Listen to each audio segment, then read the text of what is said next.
You're listening to TGI Sports Talk with your host Keith Engle on Northeast Streaming Sports.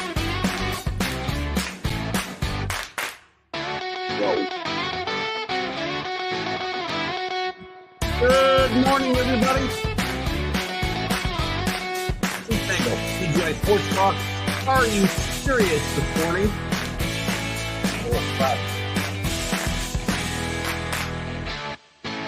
That might work better. How you guys doing today? Let me get this music started to go down. It is a beautiful, sunshiny, 11 degrees below zero with the wind chill day here in upstate New York. I hope it's warmer where you are, but most likely it's not. We've had a very mild winter, but we're going to pay for it the next 2 days, and then it's going to be 40. So, what are we going to talk about today? Listen, I want to welcome everybody, by the way, on Northeast Streaming Sports and Let's Talk Sports, where we simulcast now, as I said, Facebook, YouTube, Twitter, wherever you're catching us. Why's my head cut off? I hope you're having a great day today, and I hope you enjoy the show. And like and follow TGI Sports Talk as well as Northeast Streaming Sports and Let's Talk Sports. Guys, we got a lot to talk about. We'll talk about the NFL games from last week.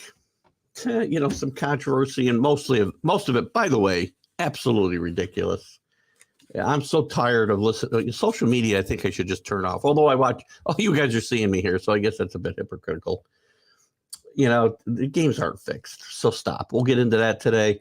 We'll talk about some other news and notes. Tom Brady obviously retires this time. I will pretty much bet it's officially the end. We'll talk about where he may end up doing his official retirement as well. We'll talk a little about Sean Payton and DeMarco Ryan. And what else was I going to get into today? I forgot now. We got the Super Bowl, of course, coming up. And I guess that's going to probably be enough for us to talk about in your topics as well. And I'll say good morning to Mr. Alan Perez.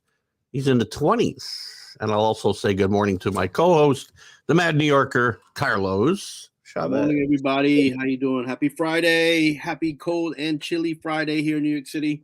Bundle up everywhere you are here in the East, at least, man, because it's going to be a rocky road for the next, 36 hours or so, I guess. Maybe more than that, 48. It's supposed to warm up Sunday very quickly, but it's going to be cold till then. Very rarely does it get cold during the day when it's already, below zero, and that's what's going to happen here. So there's nothing like an Arctic blast to wake you up and remind you that winter is still here. Yeah, it's funny because I mentioned it's been a mild winter by most accounts, but you do pay here and there. At least this is a 2-day snap. It's not like 7 days where we've had in the past. And with the cost of which we won't get into, but with the cost of heating your home today, it's a good thing it's been a mild winter. Oh, Carlos, last week's games in the NFL. Let me change my banner. Good morning, Rick Sherlock. Before we start, Keith. Go ahead, jump in. The fix is in. Great. Awesome. My God. Listen, here's what I'm going to start. One game was a blowout last week. Team never had a chance because their quarterback got hurt. The other game, well, it wasn't the best played game. It was an exciting game. And for people to get on Facebook, Twitter, wherever they go, and tell me it's fixed, I tell you it's fixed. Stop watching the NFL. Just stop watching it. Don't watch the games if you think they're fixed. Why would you waste your time? I guess you'd have to tell that to all sports fans of all the major leagues because they're all. I don't disagree. I mean, they all think it's professional. Go watch professional wrestling. Whatever you do. I mean, listen, and we'll get into this, and maybe we go back to this. I will tell you right now, I had money and a significant amount of money on the Bengals last week. I will tell you in no uncertain terms, did they lose that game for any other reason than their own mistakes? Referees didn't beat them. The Chiefs beat them, and they beat themselves. It's a stupid play that ends the game, but that's all it is. I know there's a few calls that are controversial, right? That's the reason why we're talking about this. And before you mention it. Look at that. Here's the thing. Tell me one play, one penalty called on Cincinnati that should not have been a penalty. It wasn't the penalty. It wasn't called. It was when they were trying to figure out the clock and The guy, when you watch the replays, obviously signaling kill the clock, or kill the play well before the ball was snapped. So, again, I should be mad on the other side of this. I don't. It's a whole perception thing at the end of the day, right? It's like who you want to win and what's going on during the game, and that's. Yeah. So every time you lose, the game's fixed. Every time the team you want to win loses, the game's fixed, and it's so frustrating. I don't know why half these people watch. Well, here's another thing too, is that if it hasn't happened in the past, then it wouldn't be something to be questionable, right? I mean, the same thing happened in soccer and in the FIFA World Cup, how they had broke down, how they had these documentaries on how some of these matches are fixed and what was done and behind closed doors, and you had the referee situation, the 30 for 30 that was from the referee, from the NBA. You had college kids, taking bets in Boston College. That you have all kinds of stories. It does happen on I'm saying there's isolated instances. Yeah, I know, but what I'm saying to you is that these are all stories that have come out in light of events in sports in the past. So because they exist, you can always, in the back of your mind, question, is the fix in for what's going on in present day? And I'll tell you, 99% of the time, the answer is no. I see that's where the fandom and the people watching the game who are betting are like, why, Vegas. I bet on the Bengals. The game wasn't fixed, guys. Sorry, it just wasn't. I mean, you can feel that way. It's okay, but you can't tell any other people how to feel, right? At the end of the day. I can tell rational thinking people change your, because if you think anything else, you're just irrational. Because it isn't just the NFL. The Bengals had to be on the fix for the guy to hit him out of bounds. I mean, you're telling me you would have had to choreograph that entire last series. By the way, the Bengals get away with an intentional grounding before that. They even kicked the ball on that last sequence. He throws the ball directly into the ground. How's that not grounding? I think the idea of human error on the referee and the umpiring is what is also a struggle in the mind of people in today's sports. So you have the combination of the cheating and the fixed games and things in the past, and you have also now the future affecting what is human error, and it's something that can be correctable, right? We have video replay. So the people and the fans are like, yo, we just saw this. You replayed it. This isn't what the call should be. And then, so why why is there a missed call? Why is there? By the way, the instance that you brought up during this game, the whole stoppage of the game when the Chiefs were stopped on third down and then they had to replay it down, it didn't affect the game at all because the Chiefs never got a first down. That didn't even affect the game. So it affects the game in a sense where it takes the rhythm from the game. It takes the rhythm from the players. It takes the coaches and makes them go, go another route mentally, and takes them, their focus a little bit off of what what needs to happen. I mean, every little thing counts, man. Right? It's the small things that add up to make to the big things, and I think that's where fans and people who have this idea that the fix is in is that it comes out to play, man. It's okay to have that, it's okay to have that idea in your head and have that opinion, but at the end of the day, we won't know until maybe years from now and be like, yeah, the restaurant in a fix, and it'll be a documentary story, right? It'll be an anniversary thing, right? When it happens, and again, you've talked about some instances, right? But we're talking about sports over decades and decades, over 100 years when we're talking about sports in general. Go back to the 1919 World Series, which was fixed. That's 103 years ago, 4 years ago. You're talking about very isolated instances, the Boston College thing, whatever his name is, the NBA referee, which is very good. It's a very good documentary if people haven't watched it. I think it's on Netflix, right? It's very interesting to watch.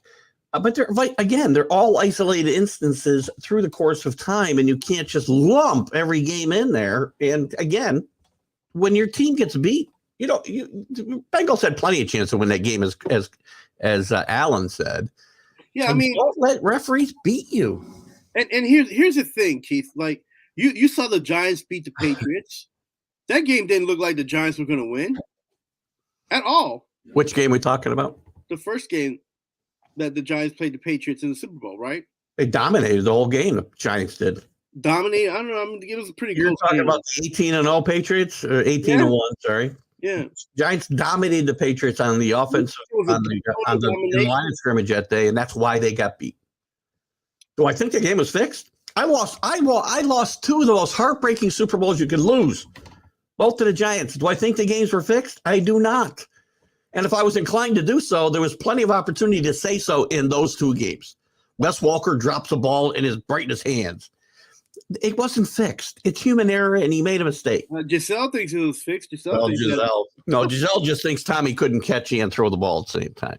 So look, it's an opinion that is personal, and it's something that can be questioned, because at the end of the day, these sports have are considered entertainment groups and can, yes, have instances that they can manipulate. I mean, it is what it is. Again, but for the fix to be in this particular instance, let's just look at this isolated instance. You can look at lots of games where maybe you could pick something out. This game, I can't see one play that you can tell me that this game even pointed to being fixed. And people want to point at that last play, and I say, the guy pushed him when he was like 5 steps out of bounds. So that means the Bengals and the player all got to be involved in the fix. Right. Look, here's the craziness of the situation. And this is something that, my cousins and I kind of throw out and just kind of like, talk about it, because we, every once in a while we're like, man, that game looks fixed, like we just say that, Well, everybody says things like that. Right. So anyway, we're talking about the Super Bowl. Like, so who do you think is going to win? And I'm like, well, the Eagles just won recently. The Chiefs, they have Mahomes. Mahomes is pinned as the poster boy of the NFL as the next best thing. We just lost Tom Brady, so I'm figuring that the Chiefs are going to take it just by. Well, the Chiefs won the most recent Super Bowl. Yeah, but again, who's the poster boy of the NFL? It ain't Jalen Hurts. Are they going to make him the poster boy? No, it's Patrick Mahomes. And by the way, you just hit on something that also fuels these rumors of fixes in the NFL. Controlling these things, because now people are hating. I watch a lot of hate because Patrick Mahomes and the Kansas City Chiefs are the new Tom Brady and New England Patriots, as you just alluded to. And that fuels a lot of this nonsense. It's opinion and perception, man. It's like, I think that Jalen Hurts should go in there and just have a great, a history book type of day and just put the Chiefs into shame. He right? might. And I hope so, because you're talking about a Phillies team that has one of the best O-line compared to the Cowboys in the last, which was 5 years ago when they had one of the best O-line. Alan's got a great point here, by the way. If the NFL was fixed, they would have had the Cowboys win a Super Bowl now and again. So. No, I mean, I feel like the NFL doesn't want them to win the Super Bowl because it keeps them in the news. Care. They didn't want the Patriots. That's what I always laughed about when the people said, "Oh, it's all fixed for the Patriots." Remember, you saw the pictures of the referees, and they say the Patriots team picture. It's all funny because funny's always funny. Mm-hmm. But the NFL did not want the Patriots to be winning Super Bowls when there were lawsuits flying on both sides and everything else. They did not want the Patriots to win. They wanted any other team to win. You think Roger Goodell wanted to stand up there and hand a trophy to Robert Kraft and Tom Brady over and over again? Nope. I don't think Robert Kraft. I don't think Robert Kraft and Goodell. I don't think they have a real good relationship to begin with. But at the end of the day, great relationship. Read the book Dynasty by I can't remember the author's name. These two guys are best buddies. Best buddies. At the end of the day, Roger Goodell is going to be one of the biggest and richest men by the time he retires, so it doesn't matter. You don't think he's one of the richest now? I mean, how long has he been making $40 million a year? No, he's not. But he's not up there on the richest people. No, I'm just saying he is not doing very badly. Right? $40 million a year to get every call wrong. He's doing a pretty good job. Look, he's the one thing that he's done that was it Tagliabue before him. Yes, Paul Tagliabue. Yes. Yeah, the only thing that he's done is made more games in contracts on for Thursday night football, and just increasing the team salaries, right? And the salary cap. People, some people on one side will say he's good for the game because the exposure for the game has never been better. It's a 12-month-a-year process. But other people will tell you he's not very fan-friendly the way he's going to take money out of people's pockets as all these games end up on pay TV. Yeah, I just heard this morning that for Thursday Night Football, it had brought in like some $15 billion for Amazon. And it blows my mind because this year in the football, it's just been mediocre. And after doing the calls for after the game, there's just been terrible games on Thursdays, man. It's just, and the mediocre football is just, it started bad and it just kind of malaise through the whole season. So like now the playoffs, because it's the playoffs. On that topic, it feels like I'm on a stream of consciousness note now, but on that topic, I mean, I'm going to tell, if I need somebody to shut up also, Al Michaels, you need to shut up as well. You took the $10 million. You knew you were going to get these crappy games. Just shut up and stop complaining about them. I'll do the complaining because I'm the guy paying money to watch them. You know, it's funny too because I would think he would be the one. He used to get Madden because Madden would talk about, oh, look at this guy. You know, he must be eating biscuits and gravy for breakfast because he's over 400 pounds. You know, and he used to get Madden back on track. And now it's Herbstreit getting Al Michaels back on track. Right. Listen, I used to love Al Michaels, but Al Michaels is the epitome of the cranky old man now, and he needs to either stop or go away. He has officially switched the roles of being the man to keep you on track. Yeah, for sure. A little quick good morning here to Robert Butler from Sportscope. Guys, if you haven't checked out Robert's shows, he's on nightly at 7 o'clock, I think, Carlos? Is that right?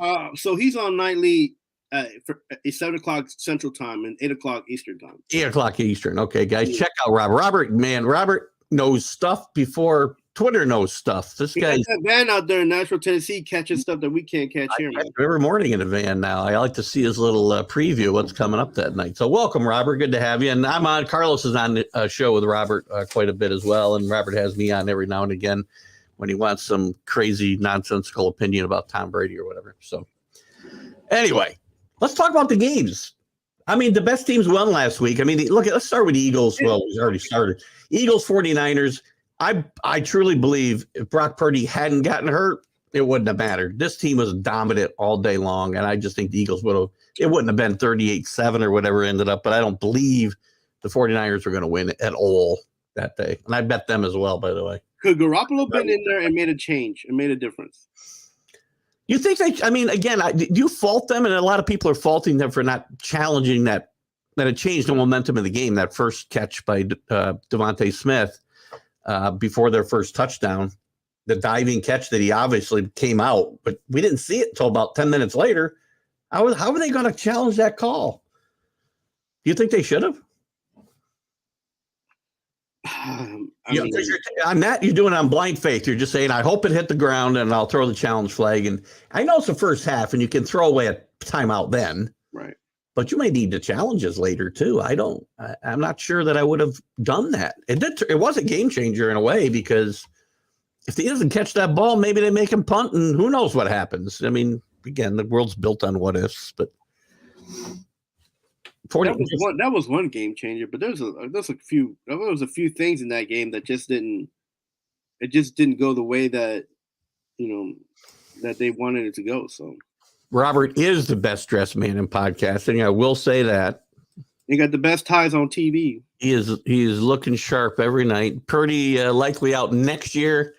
Good question. I guess we'll talk about it quickly. By all accounts, Jimmy Garoppolo's gone. Kyle Shanahan said the other day he didn't expect him to be back. So they have Lance. Well, Kyle Shanahan been saying that about Garoppolo from the first time he got to San Francisco, that he didn't expect him to be a starter. Well, he may have no choice but to keep him now again because plan A likely was Tom Brady, and he put a stop to that. So, and Purdy's going to be out at least a good portion of next year if he doesn't miss the entire year. I give him credit for even trying to go out there and hand the ball off in his situation. So, it's going to be a bit interesting question.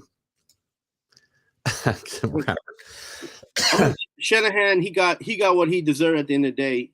So, which was somebody knocking his quarterback out and that whole Shanahan system going to bunk So what can he do? What can he do? Your quarterback's gone. You got Josh Johnson. What are you supposed to do in that? You can't blame Kyle Shanahan. He had no chance to win that game. Depending on the system that depends on all your players to be playing at least 80%. That system does not work, which is why it's bonk all over the NFL, which is why these coaches should stop using it. Sure worked pretty well until his quarterback had one arm. And if you think and you call me crazy and you think I'm lying, look at McVay. Where is he at? He's not even sniffing the playoff this season. So, but he only won a Super Bowl last year. We'll totally discount the fact that he won a Super Bowl last year, right? No discount it. It's just how much did he pay for those players to be on the field? Doesn't matter. You bash these guys. I'm not bashing them. I'm letting you know that the offensive playbook is terrible. Kyle Shanahan's been to a Super Bowl and 3 other championship games, for crying out loud. Yeah, but if he had a little bit more something else in that playbook, he probably would have won all of them. Without a great quarterback in any of those appearances, by any stretch of the imagination.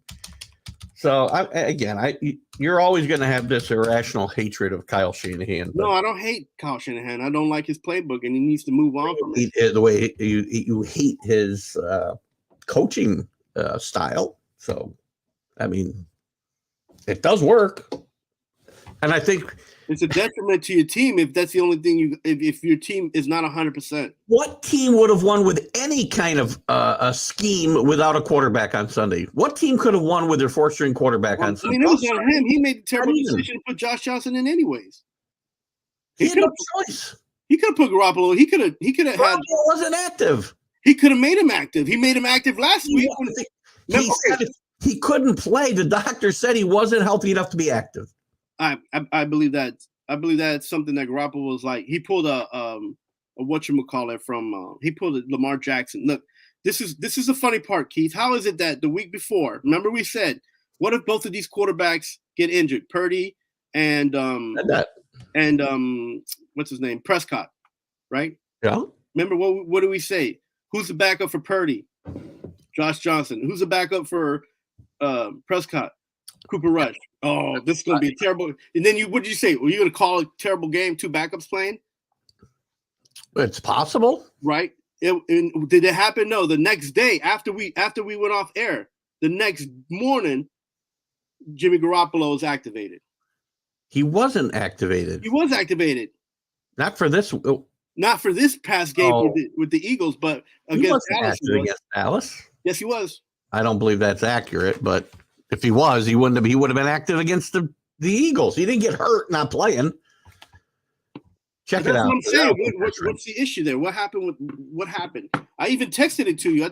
I started laughing. I was like, look, nobody wants to see Cooper Rush versus Josh Johnson. And what happened? Garoppolo got activated. I sent you the text. You don't remember that? I can't. Sometimes you get texts of me, and I kind of zone out after. People, I'm not gonna lie. Sometimes I get text heavy with. I won't hear from Carlos for weeks, and then he'll send me like 50 texts at 11 o'clock at night, and I'm like, I'm going to bed, Carlos. You. By the way, Rick, I don't know. I don't disagree with your comment here, but I think that's more of a shot at Lance than really, a. Credit to Jimmy. I don't think Jimmy's that good, and so that's how bad he is. He's better than Lance. Well, I mean, the fact that Lance was picked so high is a lot of pressure on him. It's kind of like the Daniel Jones situation. And Rick's got a great point here about the Rams winning a Super Bowl last year, rather. Teams that don't win a Super Bowl forever, like he's a Vikings fan, they give their right arm to be able to win a Super Bowl next year. One Super Bowl, and they'd be happy to go back to losing. 3 things in life are absolute: death, taxes, and the mad New Yorker hating on Kyle Shanahan. And anybody associated with Kyle Shanahan, I will amend that a little bit. No, just the playbook, son. Look, if he's so creative, why does he hang on why is he hanging on these small plays, even if his quarterback's hurt? Like, man, he reminds me of the guy doing those high school plays in Baltimore who just got fired, whatever his name is. I forget his name. Greg Roman? Yeah, Greg Roman. Come on, man. Not a Shanahan guy, by the way. I didn't say he was. Okay. I'm just saying he had all those plays that people were saying, oh, they made Lamar Jackson better. he didn't. I mean, Lamar Jackson's a good quarterback. He just didn't have tools around him. He might have been a Mike Shanahan guy though, Greg Roman. Now that I think about it, I'm not sure. It's possible. No, yeah, he worked with what's his name? Didn't he work with Kaepernick? Yeah, I think he might have been a Jim Harbaugh guy. Yeah, I think you might be right. I'm having trouble remembering back that far. Anyway, we saw the two games. Very disparate way they finally ended up. We got a Super Bowl matchup now that probably the networks are loving. I think probably the Eagles and the Kelsey Bowl. Lots of great storylines here. They're the best two teams in football. I thought the Bengals were better than the Chiefs. They showed they weren't on Sunday. I think you got the best two teams. You got first time matching up two black quarterbacks, which I think we can stop saying that now. I mean, it's enough time's gone by. Has it really though? They still having issues each other. They're still having issues getting black coaches into the league and keeping them there. So it's not. That's a different. Time has passed, but the issues are still lingering, man. Yeah, but what I'm saying, I'm talking about quarterbacks specifically, right? I mean, people are not afraid to play a black quarterback anymore if he's the best guy on their team. I don't think anybody sits because of the color of their skin at quarterback. I don't think. I could be wrong. Maybe I got my head in the sand. I don't know. I don't believe so, though. You got the Kelsey brothers playing against each other, which is a great story. And you got the Andy Reid Bowl. Andy Reid going back to the place where people thought he lost the chance to win a couple of Super Bowls in Philadelphia. He was only in one there, and they lost that. And he had I think he had about 5 other chances to get to the Super Bowl. Listen, Andy Reid's a great coach. He's had some time management issues throughout his career, which I think have been resolved a bit. I think he's got a coach for that now. But I think this is a great matchup. I think it'll be a lot of fun. The Eagles will not blow the Chiefs out. But I'm going to have a hard time making a pick today, even though I'm going to have to because we don't have a show next week. But actually, we don't have a show the next 2 weeks. Now that I think about it, I'll be gone 2 weeks in a row. I like the Eagles, I guess. I don't know how I can't. After watching the last 2 weekends, I don't know how I can't like the Eagles. Because they play in the NFC East. That's how. Why would you despair the NFC East? It's probably the best division of football. It's been all mediocre football this year, so why would you put any of them on a pedestal? Well, somebody has to be better than somebody else. Right. Parity. I know you like parity, but no. That's what's wrong with it right now. It's a parody. I mean, both teams have a good quarterback this year. Both teams, the Eagles have a great O-line, and a decent defense. Some people might say an okay defense, but they showed that they're a good defense. The Chiefs' defense is young and fast, but McDuffie has been playing lights out for the last couple games. Chiefs defense, and I said this before the season when a lot of people were, digging a hole for the Chiefs. I said, their demise is greatly exaggerated. Their defense will be better. It's not great, but their defense is better than it's been. They get a pretty good pass rush.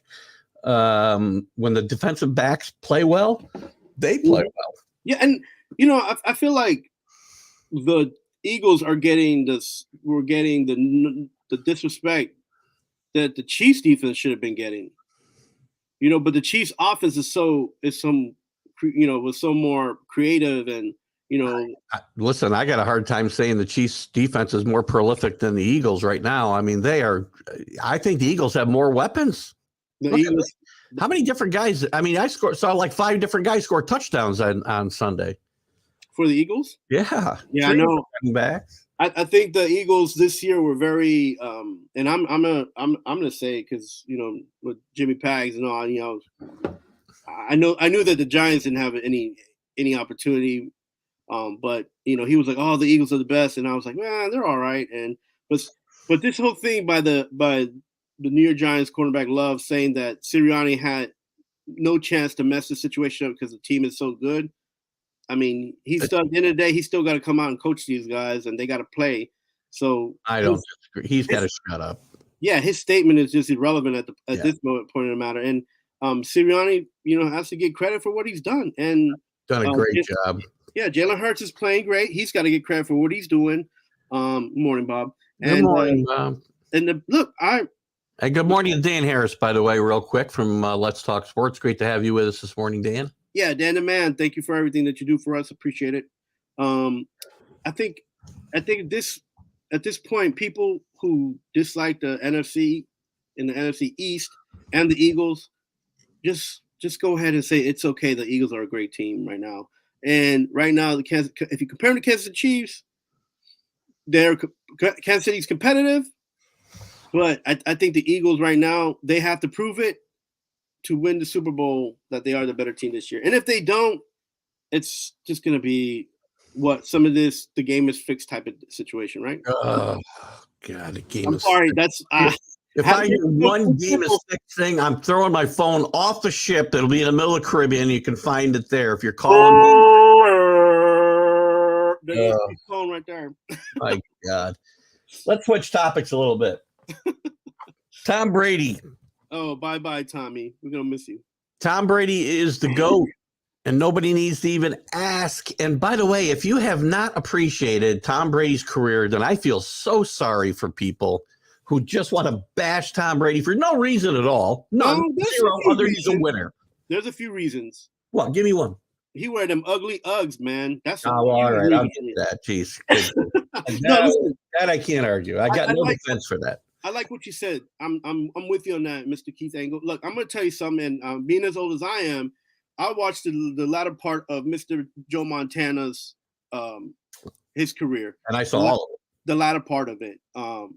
And as far as as being someone who was a football fan, all right. Now I saw him play as a little kid, but I wasn't into football that much, so I knew who Joe Montana was, but I didn't really start watching it until 2 years before he left to Kansas City. Now, if you compare the last end of the careers of these two great quarterbacks, and you want to talk about the greatest quarterback of all time, it's unfortunate. And the people who say that Joe Montana and his numbers and everything, but the way that it played out and the way football is today, Tom Brady is to me, and what I saw and how they both ended their careers, Tom Brady's was a better career. Now, that being said, thank you. Because even if you're going on championships, yes, he has more than Joe Montana. But I'm not going to sit here and say it was a different time.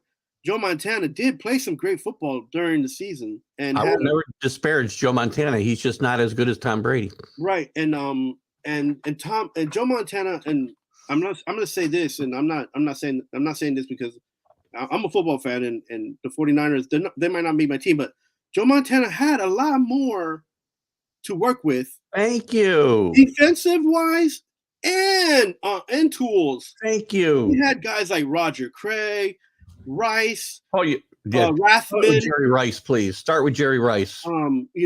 Taylor. Like he had a lot of guys, and and if you compare the season wins, Joe Montana to Brady, they're not comparable. But these are again two different types of football eras, and Joe Montana for his era, I'm just gonna have to say had a better team than Tom Brady had during his era of football. Without a doubt.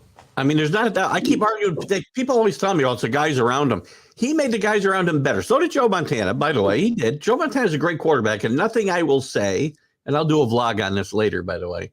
Joe Montana they always say, Tommy had all these great players. Tom never played with one, at least with the Patriots. Gronk might be a Hall of Famer, maybe. But other than Randy Moss, and they never won a Super Bowl with Randy Moss, by the way, just an FYI. There's no Jerry Rice's there. There's no great players and the great defensive players. He had one who was underrated, he did win a Super Bowl with, and that was Corey Dillon. And unfortunately, if Corey Dillon would have been on a team 2 years more, they probably would have had maybe one more. Well, he was done, though, by the time he got done. I agree with Corey Dillon's a great player. Yeah. And one of those guys with a bad reputation who came to New England and got better. And listen, Tom Brady was responsible for a lot of these guys coming in and conforming, when they were bad acts elsewhere, like Randy Moss. And another thing, Tom Brady would have had two of the best tight ends in the Hall of Fame had Hernandez not did what he. Well, one wasn't a serial killer. Yeah. So because he was on his way up, and unfortunately for the situation that happened with him, Agreed. That's so good. So I'm going to give him probably Gronk will go to the Hall of Fame. That's one Hall of Famer on offense that he had. I just made a remark that I want to take back real quick. There were some great players on that Patriot defense. Ty Law was a great player. Lloyd Lamoille was a great player. Teddy Bruschi. Yeah. There's a bunch of really good players on that defense. Mike Vrabel. I can go on and on. So they had some really good defenses. Their defense gave them an opportunity to stay in games. And of course, people are going to say, "Oh, well, they had a great kicker too." Yeah, but again, so did Joe Montana had a lot of players around him that were good, and Joe Montana had more guys that he was able to throw to and had a hand in than Tom Brady did on offense. And I can tell you this, Joe Montana never came close to winning Super Bowls 20 years apart. I can tell you that. Nobody has, and nobody will.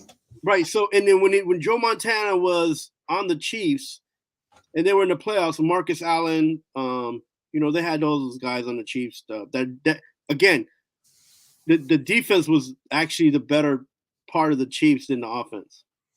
I think Allen said this backwards, but I don't know what he means. They didn't have a huge handicap; they had a huge advantage. I think he just misspoke there.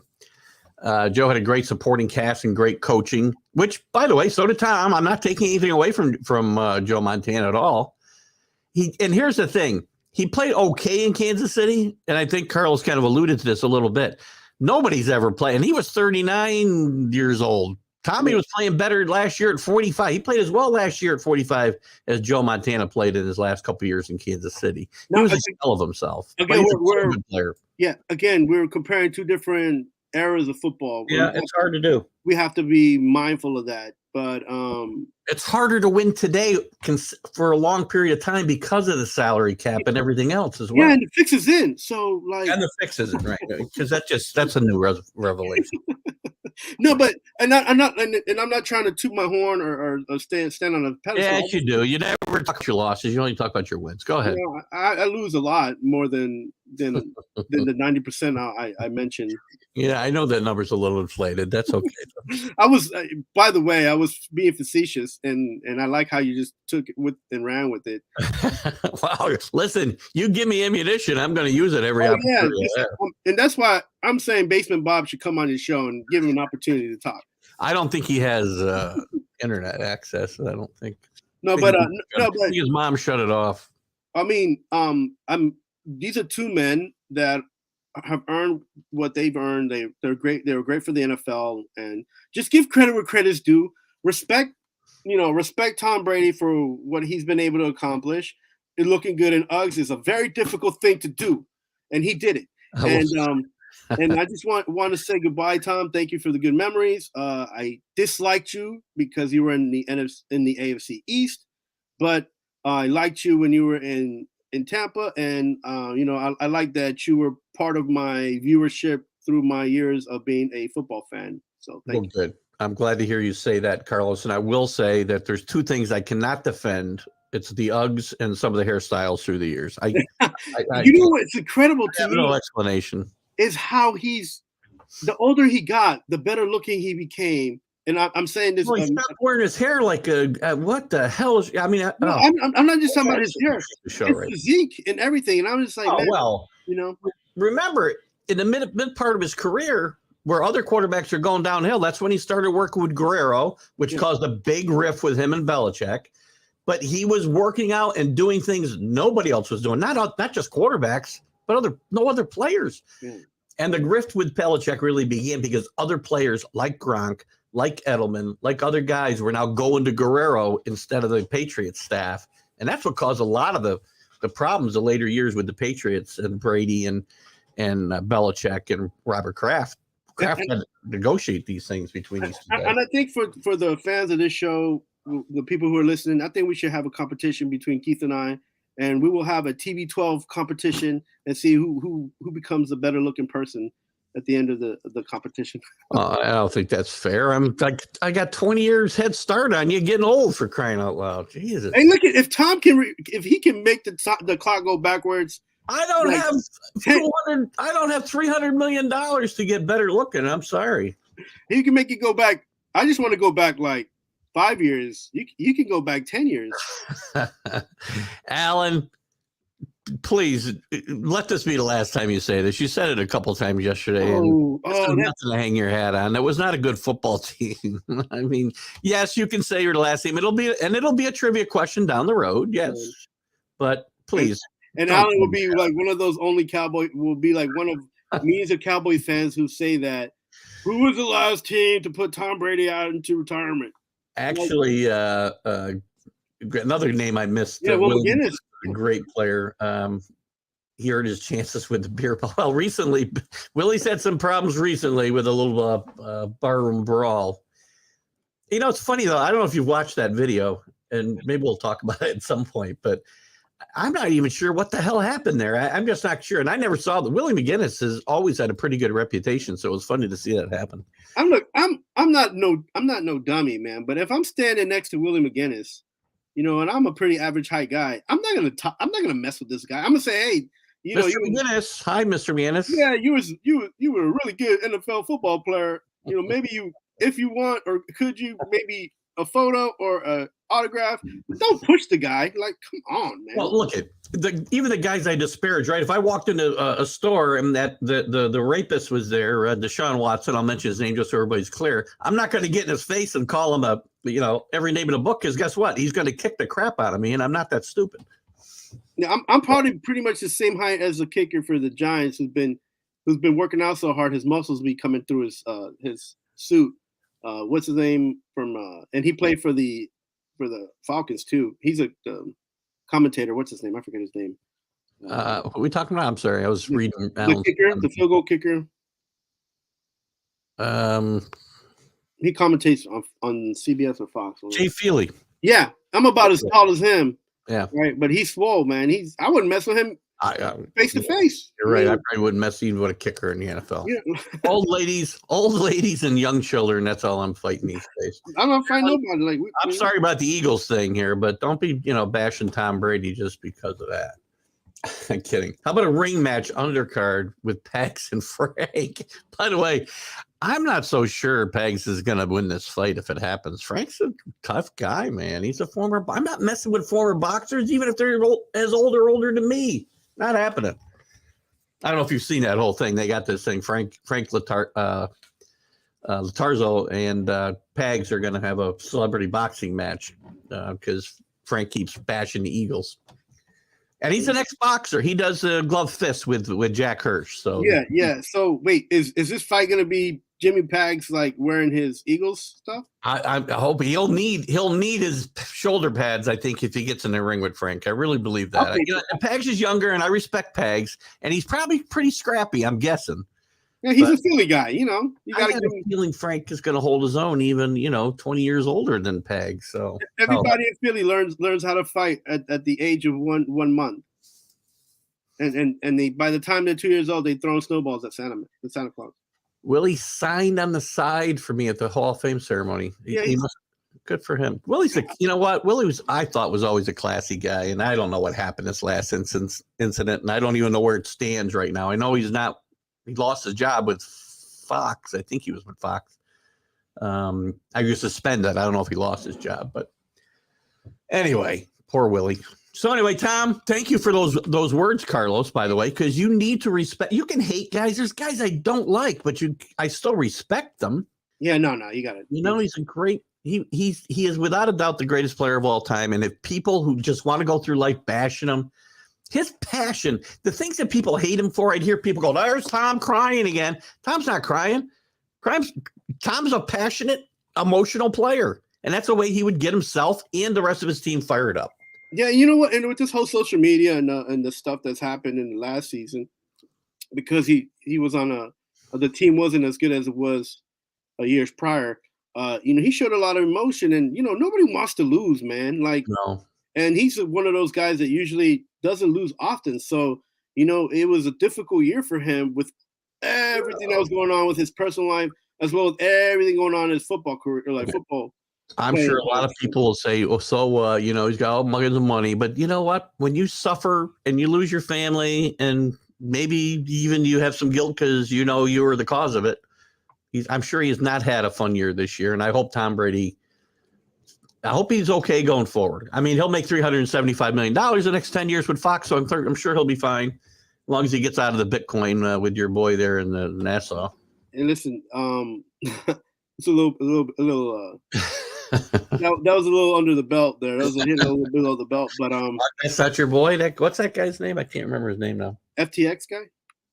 Yeah, the Brillo pad head guy there. Yeah. What the hell is his name? He's chilling at home and still making billions. He's chilling in a jail cell, isn't he? I don't think he's out. No, he got out. He's out. Yeah, he's living in his mom's house now. Yeah, maybe he's with Basement Bob in the basement. They're now writing, him and Basement Bob about to publish 2 books. College football playoffs that people have had the ideas for 40 years. Good job, Bob. We'll call him Basement Bob. Not to be mistaken with Mr. Bob Engle. Mr. Bob Engle is a great man. He's not Basement Bob. Absolutely. Please, when we talk about Basement Bob, we're not talking about my dad. Nope, not at all. Greatest man ever to walk the face of the earth. Pop, thank you. But even that's being said about, like, I just leave people at their personal life to be their personal life. What we see on TV, social media kind of ran with Tom Brady throwing the surfaces and screaming at people. I feel bad that that's going to be out there, but then again, that's part of the game. And if you don't watch what you do on the field, you got to be careful. So. Let me expand this topic just a little bit, because this is like an epidemic in sports. We really hate on the people in sports that we shouldn't. The people that are right about sports. To me, Tom Brady's everything that's right about sports. Guy who shouldn't have made it. He made it because of his own sheer willpower. We hate Derek Jeters, who only go about playing the game the right way, winning championships. I didn't like Kobe, but then Ray Lewis is reviled for being the greatest linebacker of all time. When he's responsible for a couple people being dead. Yeah, I was not the biggest Kobe fan because he never came to New York, right? So when that incident happened, it was almost the same time last year, right? A few days before. There's none of these things in Tom Brady or Derek Jeter or some of the guys that have been reviled. They've never been accused of raping a woman in a hotel. I mean, how do we hate these guys and love and again, Kobe Bryant's a great player and likely turned his life around after that incident. But even if he didn't do something, he put himself in a position to be accused. Don't do that. How dumb do you have to be? But today is the guys we should be rooting for, we root against. Yeah, I mean, well, it's like, again, it's all perception, and it's all who your where your fandom lies and who you support, and and it's sometimes it's kind of eerie too, because we support these guys and then things happen in the future. We can't. It is true. I mean, we were working on a work release program for Hernandez when he was first arrested. So we're trying to get him out on Sundays. There's a former Giant and a former Patriot who's had a long history with incidents. Mr. Dave Meggett. Dave Meggett, yeah, a great player, but unfortunately, private life has issues. I mean, these are things that happen outside of the sports world. That these are regular people. These athletes are regular men. Right. We tend to forget. Yeah. We see it every day in our regular life. You ride by somebody's house and you see them in their yard. Everything looks idyllic, and you don't know what's going on inside. So, there, but for the grace of God, go I. Anyway, God bless Tom Brady. I'll talk more about him later today with my vlog, which you can catch tonight at some point, pre-recorded. Let's talk a little about the coaching moves this week. Some interesting moves. Shocked. I said several times Sean Payton would never take the Bronco job because the cupboard's empty. I heard a tidbit about this that kind of opened my eyes to maybe why he would do that. Yeah.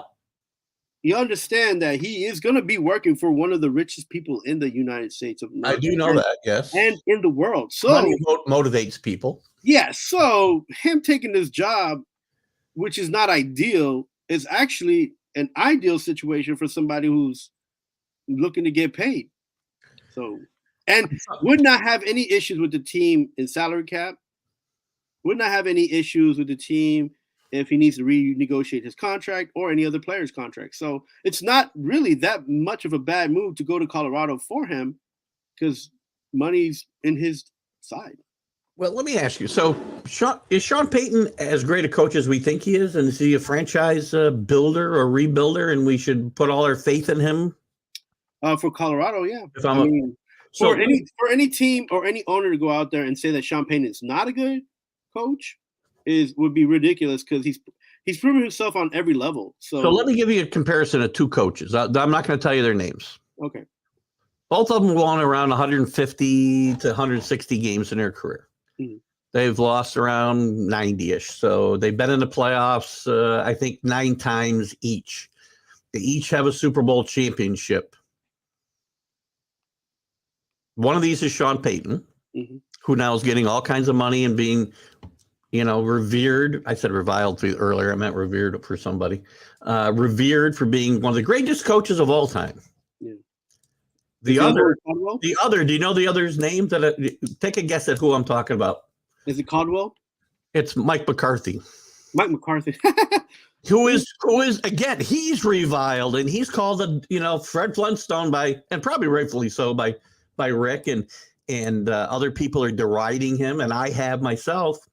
He's the same exact coach as Sean Payton. So why is Sean Payton the savior? Mike McCarthy is waiting to get fired. It's a good question. Because when he won the Super Bowl, right, it became something that brought a renaissance situation to a city that was destitute from losing a lot of years consistently and coming back from losing in what was one of the worst situations in Katrina. So I get that. So when you win and you win in a situation like that, you're going to be revered and you're going to be known as one of the best because you've helped not just your football team, not just your city, but almost even the idea of Louisiana being one of the places to go and play and be a championship winner. I mean, other than that situation, they're the same coach, though. I think they both won one and lost a Super Bowl. I think both of them. Mike McCarthy had Aaron Rodgers. No, I don't think Sean Payton actually got to one Super Bowl. Mike McCarthy got to 2 and lost 1. And Mike McCarthy had Aaron Rodgers, and that situation ended bad. And Green Bay has always been history, and in this history has always been known as one of those teams that have had winning situations. So. His Bounty Gates cohorts are long gone from his staff. And by the way, I think that whole thing was overblown too, by the way. But that's just me. Bounty.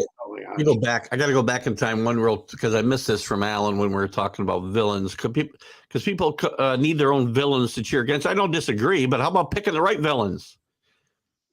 And I don't know how did the NFL market Brady as a villain? They market him as a great player. As a great role model. You officially become a villain if you're going against one of the teams that like especially in the AFC East, like Dolphins were always getting beat. I understand why Jets are always getting beat. So you're talking about two. Because he wins a lot. God, I always said this. People would say, and again, I'm going backwards. I'm all over the board, but people would get mad because the Patriots in the Super Bowl again. I'm not watching. Well, how about you telling your team to get better? How about that?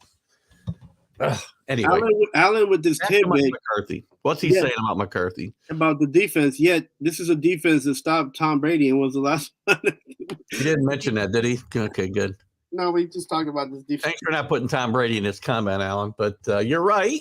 I mean, listen, I bashed Mike McCarthy a lot myself, not necessarily because of his coaching prowess, but because of Jerry Jones' impetuousness, and I'm surprised he's still there. And I will bash Mike McCarthy for keeping his job while some of his coaches got thrown under the bus. You wouldn't if you were a Vikings fan. What? Not sure. Where's that come in? I don't know what I said that brought that on, Rick, but you can certainly elaborate so I understand. Mark McCarthy I thought didn't they lose? I could have swore they've been to 2 Super Bowls and lost. He lost against Coughlin, man. Remember in the Freezer Bowl? I remember that, but I thought they beat the Steelers, right? I guess I'm thinking of the Steelers lost to the Seahawks. I must be mixing that up a little bit. So anyway, McCarthy, okay, same thing. Okay, anyway, so listen, good luck, Denver. You're paying this guy a lot of money. What was the compensation? I don't know. Let's see. You know what? When an owner like that comes into the league, similar to like Cohen in baseball, it eases a lot of, that whole nervousness and that whole like stiffness that fans get about what's gonna happen in the future, right? They just see it as the future's bright because the money's there to to fix it. I've had trouble. Maybe Alan knows the answer to this. I've had trouble finding this morning the compensation that the Broncos paid to the Saints for this signing, which they were due compensation because he was still under contract. Right, and it was something that happened overnight because they were trying to iron out the details, right? Yeah, I was very surprised. Before we go, one other coaching, a bit of coaching news this week. DeMarco Ryan, who, by the way, reports are DeMarco Ryan was the Broncos' first choice. Sean Payton was not the first choice. DeMarco Ryan, the 49ers defensive coordinator, was. I also saw something that said Jim Harbaugh might have been a choice before Sean Payton as well. I don't believe that. I think probably Jim Harbaugh's people probably put that. You know what? I think DeMarco Ryans is a good coach. I think he's in a bad situation with the Texans. Who takes this job? Why? I'm hoping that that he gets wins under his belt and that that team's competitive because that team needs new ownership and new management and he should be the bright star, but with all the situation in Houston, I would have stayed clear to that. I mean, I get Rick's point was I understand if you're a fan that was maybe brutalized in the game, you think Bountygate was. But here's, I guess, when I say overblown, just like a lot of the things with the Patriots and Tom Brady, the things that were being done, or it wasn't exclusive to the Saints with Bountygate. There's no way other teams weren't doing this. Buddy Ryan did it years ago. I mean, it's happened, and I'm not saying it's right, but again, I think a year's head coach is a little overblown. The fix is in, bro. The fix is in. There you go. I mean, anyway. Marco Ryan, maybe I should say, rest in peace your coaching career now. But oh man, I feel a great choice for him going to Texas. It just seems to be a death sentence. Saints get the 30th pick in this year's draft and a second round pick in 2024. See, that's a long ways from what they said teams were going to have to get to bring in Sean Payton. So yeah, that is something that, again, remember, it was something that was happening. It was said, the report came out in the afternoon, mid-afternoon, but it didn't happen till the next day because they were, trying to figure out the compensation overnight, right? So it came out of nowhere. I was kind of surprised. I was sure that he was going to be with Locks and he'd wait for the Cowboy job or he'd wait for, I thought, the San Diego job, because we know Staley will screw up somewhere next year again with the clock or game management. And then I was saying that Payton was one of the only coaches that could actually call for the job he wanted. So exactly my point, Rick. I think you might have been involved in some Bountygate stuff yourself 50 years ago. Just saying. Did you imagine 50 years ago, $20 went a long way, man? Yeah. I don't think you're getting, tens of thousands, Rick. You're probably getting a pizza or something, or maybe a bottle of Coke. I don't know. So anyway, soda pop. Carlos, what do you got to tell us? Because I'm not going to see you here for a couple of weeks.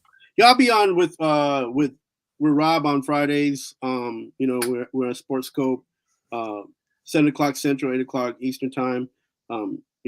We'll talk maybe. I got some projects where I'm working on a project now, hoping to feature mid-February about business in sports. So that's what I'm working on, and just being here with you. Have a great vacation. Don't throw anything over the boat. Enjoy the Super Bowl. Feel free to post your pick on TGI Sports Talk page, and so you can't tell me you were 100% right when you're 100% wrong. I picked that wins the Super Bowl to win the Super Bowl. Right now I'm going to. We'll tell you. I'm going to bring that up gradually. It's my prerogative to change my mind, but today, almost 2 weeks before a week before the game, right? I'll be on a ship. Don't be too jealous. I'll be on the deck watching the game on a huge giant screen, probably bombed out of my mind. I'm picking the Eagles right this second, but I could be changing my mind. I'll post my pick before the game does start. So, guys, great show. Carlos, great job today. Hey, guys. Sorry you think the NFL's fixed. That's fix is in. Unfortunate thing about the WWE and the NFL. Guys, enjoy. I'll see you here. You'll see me on and off through the next couple of weeks. I'll have my show Sunday, the Stream of Consciousness show. We'll have the College Football Huddle next Wednesday. Then it'll be kind of spotty for the next 10 days after that, but we'll be around. So please join us. Please go like and follow TGI Sports Talk, Northeast Streaming Sports. Let's talk sports. Have a great weekend. Stay warm, guys. See you later. Enjoy your College Bowl. Senior Bowl. Senior Bowl.